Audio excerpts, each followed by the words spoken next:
जब बेटी रहेलू अरे पापा के ओरिया अरे पापा के ओरिया अरे तब बेटी रहेलू हमार। जब बेटी गईलू अरे साजन के ओरिया अरे साजन के ओरिया अरे तब बेटी होइलू पराई।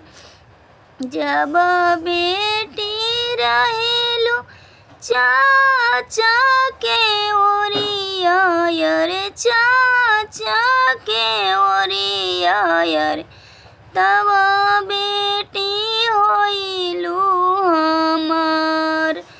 जब बेटी गईलू साजन के ओरिया अरे साजन के ओरिया अरे तब बेटी होइलू पराई। जब बहिनी गईलू भैया के ओरिया अरे भैया के ओरिया अरे तब बहिनी रहेलू हमार। जब बहिनी गईलू साजन के ओरिया अरे साजन के ओरिया अरे तब बहिनी होइलू पराई।